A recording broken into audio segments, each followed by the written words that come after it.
नमस्कार, मैं हूं सैयद सुहेल और आप देख रहे हैं शाबाश इंडिया। शाबाश इंडिया में आज हम आपको 3 ऐसे इनोवेटर्स से मिलवाएंगे जिनका आविष्कार देखकर आपको खुद के हिंदुस्तानी होने पर गर्व होने लगेगा। 3 ऐसे इनोवेशंस जो आपके और हमारी जिंदगी से जुड़े हुए हैं। तो आइए देखते हैं क्या है वो इनोवेशंस। शाबाश इंडिया में सबसे पहले देखिए एक हवाई जहाज जिसकी उड़ान आप एक बार देखेंगे तो देखते रह जाएंगे। तो थोड़ी ही देर में देखिए हवाई जहाज जिसका कमाल आपको हैरान कर देगा। इसके अलावा देखिए एक हैरत अंगेज सवारी जो बाइक जैसी दिखती है लेकिन बाइक है नहीं। क्या है वो आविष्कार, कीजिए थोड़ा सा इंतजार। और शो के आखिर में देखिए एक बेमिसाल साइकिल जिससे आप कर सकते हैं पानी पर भी सफर।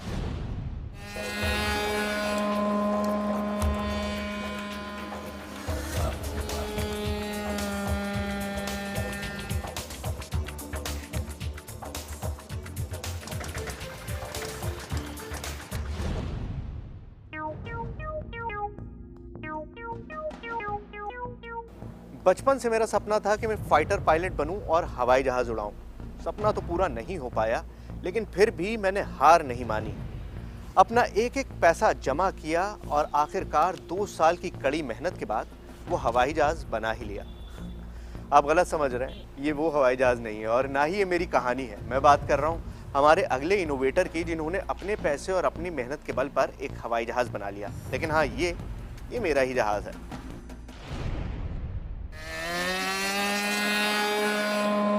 थोड़ा दाएं, थोड़ा बाएं और फिर ये उड़ा हवाई जहाज।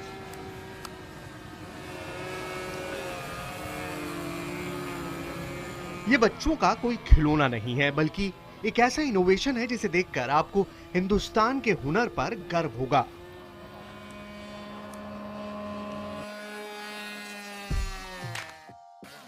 लेकिन वो सब कुछ देखने से पहले जरा इस जहाज की उड़ान को भी जी भर कर देख लीजिए।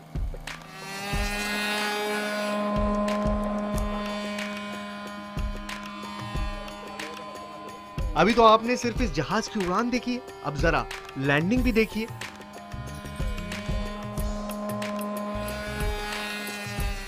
हरियाणा के सोनीपत का एक छोटा सा गांव बुसाना, जहां रनवे तो दूर पक्की सड़क भी नहीं है, लेकिन गांव के 2 होनहारों ने ऐसा कमाल कर दिखाया है कि दूर दूर से लोग ये करिश्मा देखने यहां आते हैं।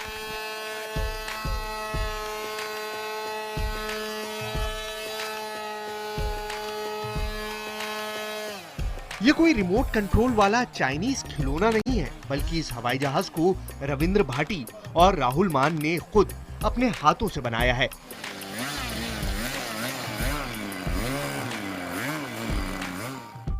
इस जहाज की बॉडी बनाई गई है बालसा की लकड़ी से और इस उड़ान के लिए ओएस इंजन का इस्तेमाल किया गया है। इस हवाई जहाज के लिए मिथेनॉल, कैस्टर ऑयल और नाइट्रोमीथेन से बने खास ईंधन का इस्तेमाल होता है, जिसके बाद यह हवाई जहाज हवा में करीब 500 मीटर की ऊंचाई तक जा सकता है और तकरीबन आधे घंटे तक हवा की सैर कर सकता है।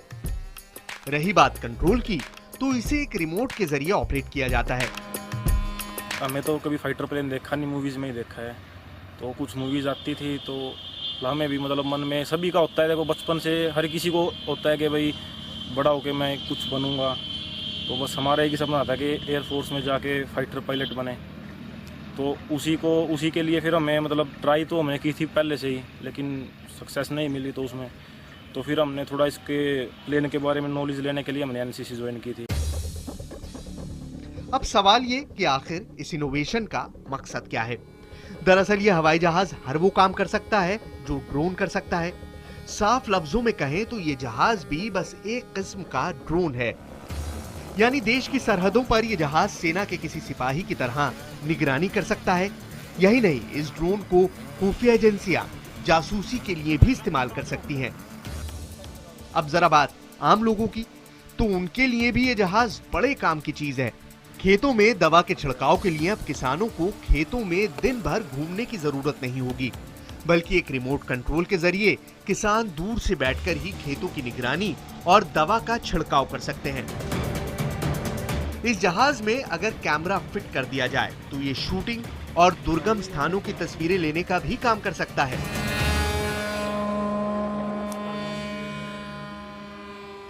हमारी पॉकेट मनी थी तो 6 से 7 हज़ार रुपये थी। ओके। और फ्रेंड्स के पास हम बाहर रहते थे करनाल में, BSc की दयाल सिंह कॉलेज से। वहाँ से जाने के बाद 6-7 हज़ार रुपये से मैं अपना खर्चा कम कर दिया।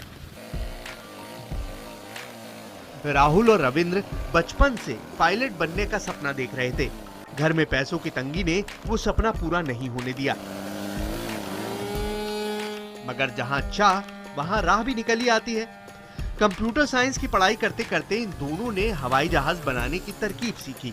2 साल तक पाई जोड़कर 70,000 रुपए बचाए और फिर एक खालिस देसी जहाज बना दिया। इसी उम्मीद से करा जी 70-80 हजार खर्चा, ये कामयाबी हो, कहीं कामयाब हो जाए, कामयाबी मिले इसको।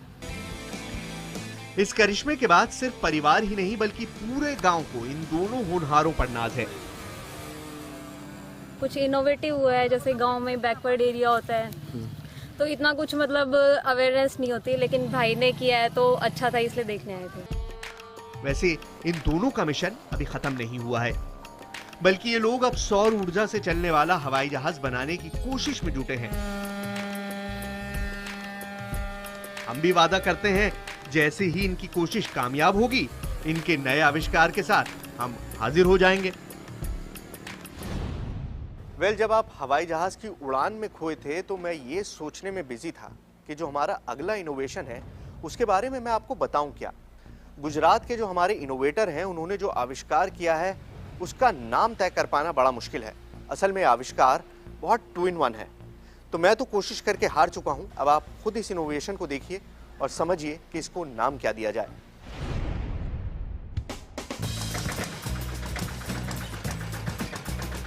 देखने में तो बाइक लगती है, लेकिन बाइक है तो 3 पहिए क्यों? सीट भी थोड़ी अजीब सी है और इंजन वो तो एकदम अलग है। कुछ यही सवाल हमारे जहन में थे जब हमने भी पहली बार गुजरात के रमेश भाई के इस इनोवेशन को देखा। फिर हमने सोचा कि रमेश भाई तो किसान हैं, फिर ऐसी बाइक का वो क्या करेंगे। मगर जब हमने इस इनोवेशन की असली कहानी समझी तो हम भी हैरान रह गए, क्योंकि ये एक 2 in 1 इनोवेशन है। सड़क पर बाइक और खेतों में ट्रैक्टर।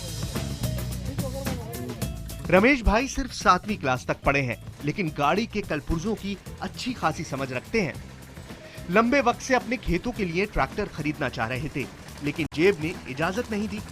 बस इसी मुश्किल को दूर करने का रमेश भाई ने एक आसान और शानदार तरीका ढूंढ निकाला।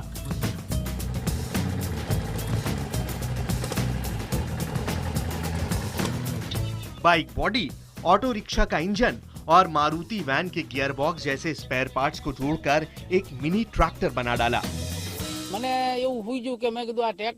मैंने सोचा कि ये ट्रैक्टर हम खुद बनाएं। 2 महीने में ये पूरा हुआ। मैं सिर्फ 7वीं क्लास तक पढ़ा हूँ, मुझे अभी मोबाइल में भी कुछ नहीं आता। इस लिहाज से देखा जाए तो मैं अनपढ़ हूँ। ये मैंने मेरी सूझबूझ से तैयार किया है। मैं अभी इसे खेतों में चलाता हूँ और इसका रिजल्ट भी बहुत अच्छा है। पूरे दिन में ये केवल ज्यादा से ज्यादा 200 रुपए का डीजल खाता है। इस इनोवेशन के लिए रमेश भाई को सिर्फ 2 महीने का वक्त लगा। करीब 60,000 रुपए की रकम भी खर्च हुई, लेकिन अब जिंदगी भर की मुसीबत दूर हो गई। अब जरा खेतों में इस मिनी ट्रैक्टर का कमाल भी देखिए।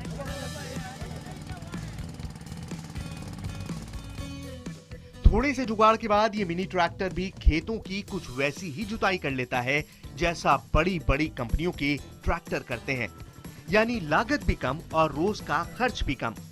रमेश भाई के इस मिनी ट्रैक्टर का इस्तेमाल अब गांव में उनके दोस्त भी करते हैं और कहते हैं कि जो काम बड़ा ट्रैक्टर 30 लीटर के डीजल में करता है, वो काम अब 5 लीटर के ही डीजल में हो जाता है। रमेश भाई જે ટ્રેક્ટર બનાવી અમારા ગામ માટે ગૌરવની વાત છે। रमेश भाई ने जो ट्रैक्टर बनाया है वो हमारे गांव के लिए गौरव की बात है। ये मिनी ट्रैक्टर उन्होंने रिक्शे से बनाया है। कपास के खेतों में जहां बड़े ट्रैक्टर नहीं चलते, वहां ये मिनी ट्रैक्टर आराम से चलता है। इससे डीजल के इस्तेमाल में भी काफी फायदा होता है। बड़े ट्रैक्टर में रोज 30 लीटर डीजल लगता था, लेकिन इसमें 5 लीटर में काम हो जाता है। ये ट्रैक्टर पूरे गांव की शान है।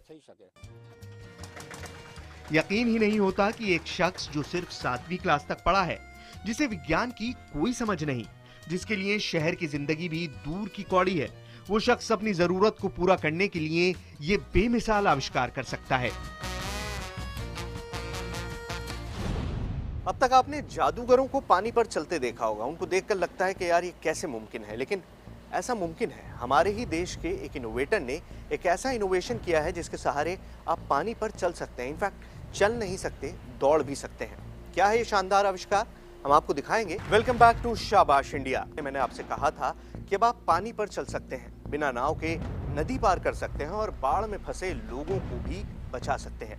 लेकिन ये सब करने के लिए आपको हमारे अगले इनोवेटर के इनोवेशन की जरूरत पड़ेगी, जिन्होंने पानी पर चलने के लिए एक शानदार सवारी बनाई है। तो क्या है वो चीज, देखिए, हो सकता है आपके भी काम आए।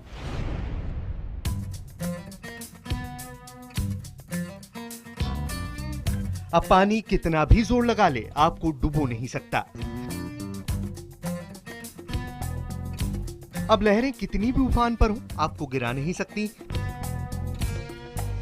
क्योंकि अब आ गई है पानी पर चलने वाली एक बेमिसाल साइकिल। जरा सोचिए, अगर बाढ़ से जूझ रहे किसी शख्स को ऐसी सवारी मिल जाए तो क्या नहीं हो सकता। वो शख्स न केवल अपने और अपने परिवार की जान बचा सकता है, बल्कि अपने कीमती सामान को भी सुरक्षित जगह तक ला सकता है।